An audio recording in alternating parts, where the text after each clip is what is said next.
Assalamualaikum warahmatullahi wabarakatuh. Alhamdulillah, Waalaikumsalam. Alhamdulillahirabbil alamin. Assalatu wassalamu ala asyrafil anbiya'i wal mursalin wa ala alihi wa sahbihi rasulillahi ajma'in. Baiklah, kami dari kelompok 3 akan mempresentasikan materi pertemuan 4 mengenai dasar ilmiah seni membelajarkan. Yang anggotanya yang pertama yaitu Mira Oktarini, Asyifa Oktavia Putri, dan Sucira Miga. Baiklah, langsung saja ke materi pertama yang akan dijelaskan oleh Mira Oktarini. Kepada Mira dipersilakan. Baik, terima kasih Suci. Saya Mira Oktarini akan menjelaskan mengenai dasar ilmiah seni membelajarkan. Mengutip pendapat Robert N. Smith dalam Sujana tahun 2000, dalam bukunya Learning How to Learn menjelaskan bahwa belajar berarti yang pertama, transformasi yang terjadi dalam pemikiran manusia dan upaya pemecahan masalah. Yang kedua, proses yang terjadi dalam diri manusia yang menyebabkan terjadinya perubahan perilaku. Yang ketiga, pembinaan dan pertukaran keterkaitan antar pemikiran manusia dan antar pengertian yang bermakna. Yang keempat, perubahan disposisi atau kemampuan yang diperoleh manusia bukan karena pertumbuhan fisik. Yang kelima, proses perubahan pemahaman, pandangan, harapan, atau pola pikir. Nah, berdasarkan pada pendapat Robert tersebut, dapat dilihat dengan jelas bahwa belajar itu suatu proses agar manusia dapat berubah atau bertransformasi baik dalam hal intelektual, keterampilan, dan karakternya. Semua itu tidak terlepas dari adanya bimbingan dan pembinaan dari guru, sehingga walaupun lahirnya paradigma baru dalam proses pembelajaran berupa student center, akan tetapi peran guru tidak dapat diabaikan begitu saja dalam proses pembelajaran. Ditambah lagi, dengan karakter siswa saat ini yang bisa dikategorikan sebagai generasi internet, maka pengetahuan merupakan hal yang sangat mudah untuk diakses, tetapi mereka masih menyadari pentingnya guru untuk memberikan motivasi, sehingga guru harus dapat menciptakan suasana belajar sedemikian rupa, dan dapat memberikan kesan yang bermakna dalam diri siswa. Nah, mengajar sendiri adalah seni, di mana guru harus mengkolaborasikan antara teknik dan strategi mengajar dengan rasa dan karsa yang dimiliki dalam dirinya, sehingga terjadi harmonisasi antara keduanya. Dari kondisi ini, pada akhirnya akan melahirkan emosi yang saling mempengaruhi antara guru dan siswa. Dengan melibatkan emosi inilah, maka keterikatan antara guru dan siswa akan terjalin untuk mengarahkan dan membimbing siswa dalam mencapai kompetensi yang diharapkan. Nah, emosi ini akan berperan sebagai pendorong siswa dan guru untuk menciptakan suasana belajar yang bermakna. Apabila kesan bermakna telah didapatkan melalui pembelajaran yang aktif dan kreatif, maka hal ini akan sangat mendukung terhadap ketercapaian tujuan pembelajaran. Nah, berdasarkan pada pandangan di atas, dapat kita simpulkan bahwa membelajarkan siswa merupakan seni yang bisa dikembangkan oleh guru dengan cara menggali, mendalami, memahami emosi yang dimiliki oleh siswa. Dengan kata lain, guru harus memiliki keinginan yang kuat dan ikhlas untuk membentuk siswa yang cerdas secara intelektual, sosial, dan emosional. Untuk mencapai itu semua diperlukannya frekuensi yang sama antara guru dan siswa. Dan menselaraskan frekuensi ini yang siswa butuhkan adalah motivasi. Nah, yang kedua, perspektif historis mengajar. Nah, yang pertama, ekspektasi peran di masa silam. Konsepsi tentang mengajar selalu berubah sesuai pandangan dan nilai dalam masyarakat. Pada awalnya, orang yang diberi tanggung jawab untuk mengajar adalah orang yang bisa baca tulis dan tidak ada standar tertentu. Kemunculan sekolah pada abad 19 belum memberikan syarat menjadi guru, kecuali syarat kepribadiannya saja. Materi yang diajarkan di sekolah juga hanya membaca, menulis, dan aritmatika. Nah, yang kedua, ekspektasi peran di abad ke-20. Dengan adanya revolusi industri, banyak orang tua yang semula bekerja di rumah kemudian harus bekerja di dunia industri. Bekerja di luar rumah membuat orang-orang menyerahkan pengasuhan anak mereka ke sekolah. Karena itu, peran sekolah menjadi lebih dari sekedar mengajari, baca, tulis, atau berhitung. Maksud penyekolahan yang semakin luas memberi dampak pada ekspektasi masyarakat pada peran guru. Kemudian muncullah standar bagi seorang guru. Sekolah-sekolah khusus didirikan untuk melatih guru di bidang pengetahuan yang akan diajarkan dan untuk memastikan bahwa guru memiliki pengetahuan pedagogis. Yang kedua, tantangan mengajar untuk abad ke-21. Saat perubahan cara mengakses dan menyimpan informasi dengan komputer dan teknologi digital akan mengubah banyak aspek pendidikan. Nah, tantangan untuk guru sekarang dan masa yang akan datang yaitu yang pertama, mengajar dalam masyarakat multikultural. Semakin luas kesempatan pendidikan, semakin banyak siswa dan semakin beragam siswa. Kalau dahulu pendidikan hanya diperuntukkan bagi kalangan tertentu, sekarang pendidikan adalah hak setiap anak. Penguasaan guru terhadap faktor-faktor sosiologi dan psikologi yang dimiliki setiap anak menjadi sangat penting. Nah, yang kedua, mengajar untuk konstruksi makna. Guru dalam perspektif objektivis adalah individu yang telah memperoleh segumpal pengetahuan penting dalam disiplin tertentu. Peran guru adalah menularkan pengetahuan itu. Dalam 2 dekade ini berkembang perspektif konstruktivisme yang menganggap belajar adalah kegiatan sosial dan kultural, tempat pelajar mengkonstruksikan makna yang dipengaruhi oleh interaksi antara pengetahuan sebelumnya dan peristiwa belajar baru. Jadi guru harus mendorong anak untuk mengeksplorasi dunia mereka, menemukan pengetahuan, merenung, dan berpikir secara kritis. Yang ketiga, mengajar untuk pembelajaran aktif. Dahulu pembelajaran dianggap sebagai kegiatan pasif. Dalam perspektif konstruktivis, siswa terlibat aktif dalam pengalaman yang relevan dan memiliki kesempatan untuk berdialog sehingga makna dapat berkembang dan dikonstruksikan. Jadi guru menekankan kolaborasi atau anak-anak saling bekerja sama untuk mengetahui dan memahami pelajaran. Metode pembelajaran yang berfokus pada guru harus dikurangi.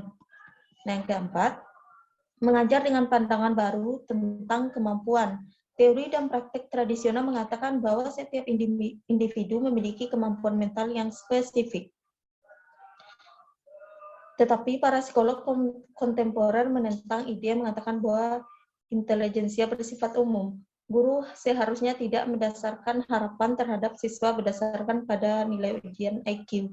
Setiap siswa berbeda dalam kemampuan mereka menghadapi abstraksi, memecahkan masalah, dan belajar. Yang kelima, mengajar dan pilihan. Karena makin banyak yang berpendapat bahwa kurikulum tidak harus sama untuk semua siswa, saat ini ada berbagai alternatif sekolah. Tidak terbatas pada sekolah negeri saja, tetapi juga sekolah yang mengejar profit. Bahkan juga homeschooling sudah menjadi pilihan banyak orang tua. Yang keenam, mengajar dan akuntabilitas. Guru semakin dituntut untuk mendemonstrasikan pengetahuan tentang pedagogi dan mata pelajaran yang akan diajarkannya. Dan ini menentukan untuk dianggap pantas atau tidak mendapat sertifikat. Yang terakhir, mengajar dan teknologi. Perkembangan teknologi informasi mungkin akan berdampak pada kelas-kelas masa depan, jadi guru dituntut untuk mengikuti perkembangan teknologi itu dan menyadari efek samping negatif setiap inovasi. Nah, sekian materi yang dapat saya sampaikan. Saya kembalikan kepada moderator. Terima kasih kepada Mira Alvarini. Materi selanjutnya akan dijelaskan oleh Asifa Octavia Putri. Kepada Asifa, dipersilakan. Baiklah, saya akan melanjutkan materi yang disampaikan oleh Mira. C. Perspektif tentang pengajaran efektif untuk abad ke-21. 1. Tujuan akhir mengajar. Sebagian orang berpendapat bahwa guru efektif adalah guru yang mampu membangun hubungan yang akrab dengan siswa-siswanya dan mampu membangun lingkungan yang penuh untuk perkembangan pribadi mereka. Sebagian lainnya berpendapat guru efektif adalah orang yang memiliki kecintaan untuk belajar, penguasaan yang tinggi tentang subjek akademik tertentu, dan kemampuan untuk menularkan subjek yang dikuasainya secara efektif kepada siswa-siswanya. Yang kedua yaitu pandangan tentang guru efektif. Pengajaran efektif membutuhkan individu-individu yang mampu secara akademik, yang menguasai subjek yang akan diajarkan, dan yang peduli pada kesejahteraan anak-anak dan kaum muda. Pengajaran efektif juga membutuhkan individu-individu yang mampu menelurkan hasil terutama yang terkait dengan prestasi dan pembelajaran sosial siswa. Tetapi untuk menjadi guru efektif, ada atribut lain yang juga harus dimiliki, yaitu pertama, guru efektif memiliki kualitas pribadi yang memungkinkan mereka mengembangkan hubungan kemanusiaan yang autentik dengan siswa. Yang kedua, guru efektif memiliki disposisi positif ke arah pengetahuan. Yang ketiga, guru efektif menguasai sebuah repertoar praktik mengajar yang diketahui dapat menstimulasi motivasi siswa, meningkatkan pencapaian keterampilan dasar siswa, mengembangkan kemampuan berpikir tingkat tinggi, dan menghasilkan pelajar-pelajar yang self-regulate.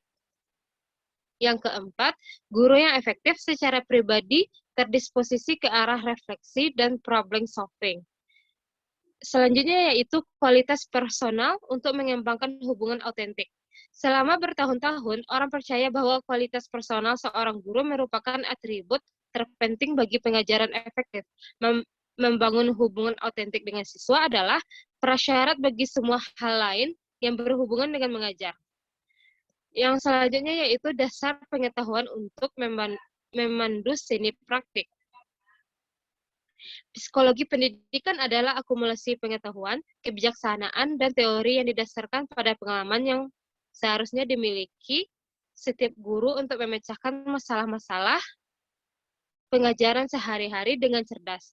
Tetapi di sisi lain, dalam mengajar ada hal-hal yang tidak bisa hanya dituntun oleh pengetahuan ilmiah saja, tetapi bergantung pada proses judgement individual kompleks yang didasarkan pada pengalaman pribadi. Selanjutnya yaitu repertoar praktik yang efektif. Repertoar mengacu pada sejumlah strategi dan proses yang disiapkan untuk digunakan. Guru yang efektif mengembangkan sebuah metode dan keterampilan agar dapat melaksanakan berbagai aspek pekerjaannya. Karena mengajar adalah hal kompleks dan karena murid-murid bervariasi, maka tidak ada cara tunggal untuk mengajar yang efektif untuk semua hal. Guru harus menguasai beragam perspektif dan strategi dan harus bisa mengaplikasikannya secara fleksibel. Selanjutnya yaitu refleksi mengatasi masalah. Banyak masalah yang dihadapi guru bersifat situasional dan unik. Kasus-kasus yang unik dan situasional membutuhkan art of practice, sesuatu yang tidak dapat dipelajari dengan membaca buku saja. Guru efektif belajar untuk mendekati situasi-situasi yang unik dengan orientasi problem solving dan mempelajari seni mengajar melalui refleksi terhadap praktiknya sendiri. Selain itu, banyak masalah yang dihadapi guru menjadi masalah nilai-nilai dan prioritas yang dapat dijelaskan tetapi tidak dapat dibantu pengambilan keputusannya oleh pengetahuan ilmiah. Ahli psikologi juga mengakui bahwa mengajar terkadang harus mengabaikan saran-saran ilmiah, tetapi menggunakan improvisasi dan spontanitas. Ahli psikologi juga mengakui bahwa mengajar terkadang harus mengabaikan saran-saran ilmiah, tetapi menggunakan improvisasi dan spontanitas. Sekian materi dari saya kembalikan kepada moderator.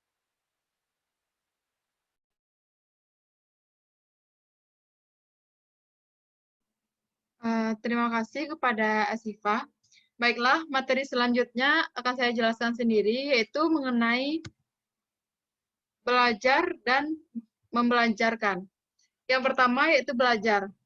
Belajar merupakan sebuah proses yang kompleks yang terjadi pada semua orang dan berlangsung seumur hidup, sejak dia masih bayi hingga ke liang lahat nanti. Salah satu pertanda bahwa seorang telah belajar sesuatu adalah adanya perubahan tingkah laku dalam dirinya. Berikut ini beberapa perspektif para ahli tentang pengertian belajar.